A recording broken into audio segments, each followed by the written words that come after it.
What I'm trying to figure out is how in the world am I going to continue balancing my daughter's well-being and my well-being, and how am I going to do it on a daily basis, which I know it's not going to be a good day every day, and I know that I am going to um, fall short on a lot of things because I'm going to be too focused on her, too concerned about her well-being, too concerned if she's going to eat or drink. Today we had to go to the orthodontics for her to get her braces checked, and that was a huge struggle. I had a knot in my stomach. Like I'm just like I need to make sure I'm well. So I'm on my way to the gym. I told her I got to go to the gym. She asked me like 10 times, "Are you really going to the gym? Are you really going to the gym?" Because there's a lack of trust. She's closed. She's like closed. Like she doesn't trust. It's hard for her to trust anything or anyone. She doubts everything. It took me a long time to build a connection and a relationship with her to the point where she somewhat trusts me once her brain starts processing what I'm saying to her, but it takes a while. And so today's been one of those days she didn't want to eat or drink, but we're still working on it. It's still early. I'm going to the gym. I'm going to take care of my stuff. And I'm going to, today's Wednesday, I'm going to work my glutes and hamstrings because I got goals too, guys. And although I'm not getting any help with medication because she's not taking medication, but she's never taken medication before, which I'm not going to force it on her because I think it's wrong to force someone to take medication. I personally um, don't think it's compassionate. Like, like when people with mental health issues go into to get treatments and they are like kind of held down and given the injection, they call it we care, but from what I understand, that's control. Like they're just trying to control the patient. And I was never a fan of that. I hated it when they did it to my daughter twice in the past. I was so furious. I was so furious, but there's nothing I could do because she was in the hospital. It was during COVID. I couldn't go see her. It's just dehumanizing, guys. It's just so dehumanizing, and it's sad. That's why I say that the mental health system is so fucked up. Excuse my language. So messed up. And that's why I'm just, I'm like, no, I'm not going to force my daughter to take her meds. If I have to work extra, then I'll work extra and I'll figure it out. If I have to take a day off from my stuff, my videos, things that I enjoy doing, my workout, running, and spend more time with her, then so be it. I'll do that. But I just think that it's so wrong, and I hope they fix it. But anyways, enough about that. I am staying focused on my goal right now. I'm going to work out really hard. I'm going to torture my glutes really hard. And I haven't did that for a while. What else am I going to do? No running today, no cardio, because I'm going to really destroy my legs. And I want to do some walking lunges because I kind of did that last month and it felt amazing. I used to do it a long time ago, guys, and I stopped doing it. So I know it does burn calories too, I heard, and it conditions your legs. And I want to focus on my hamstrings too. So I'm going to do that towards the end of my workouts. I am going to put the walking lunges in towards the end. And then just come home and make sure she ate while I was at the gym. Make sure she drank. And I will find out because I like to observe things in the kitchen. And I like to ask her questions. And my son is going to be on his way home, so I want to ask him too. And then if she did, then I'll take her to the store because she wanted to go to the store and look at something. But I told her, until you eat something and drink something, I am not going to take you to any stores where you're walking around and you're burning more calories. No, thank you. Because she needs to increase more.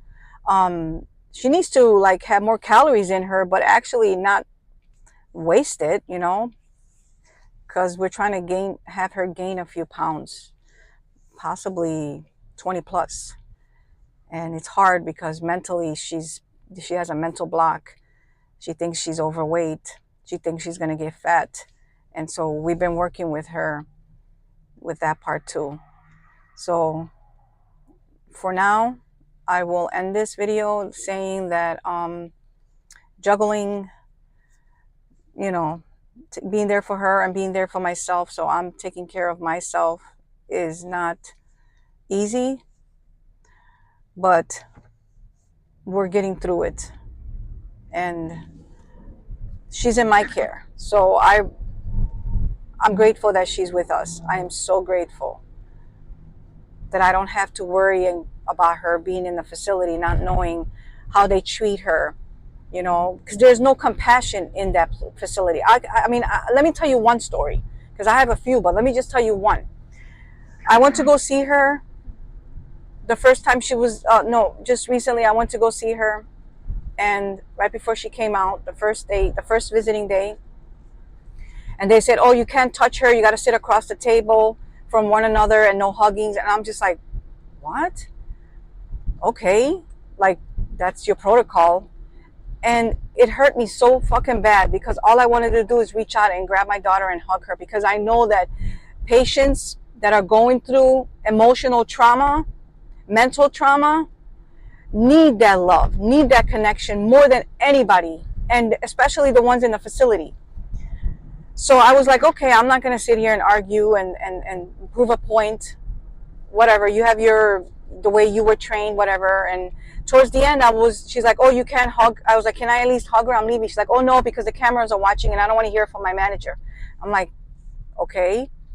That upset me too, but I stayed cool. I was like, all right, it's whatever. I've been through this before. Then the next day I went back. Those two girls weren't there. That were zero compassion. I'm telling you, zero compassion. People that have no compassion for mental health patients should not be working in those facilities, period. If you don't have compassion, empathy, and kindness in you, don't work there. Don't, because it's sad. It really is. They need love. We all need love, but they need love 10x. And the second day I went back, they weren't there. It was another female. And I was speaking with my daughter's nurse and her social worker, and I was about to leave, and I was like, my daughter was walking towards me like I felt her, like she really wanted me to hug her and say goodbye. But she doesn't, like, patients that are going through those things like my daughter is, and I could get into it about the brain, how it works, but that's a whole nother video. But when they go through that stuff, they don't know how to express what they're thinking or feeling. They just act on it. So she was acting on it. She was like coming towards me, but I sensed it already. I was like, she wanted to hug me. And I backed off, because I'm like, okay, I didn't want any issues. And I was like, Lourdes, come here. Where are you going? And she was walking back into her room. And I looked at the nurse. I was like, I think she wanted to hug me.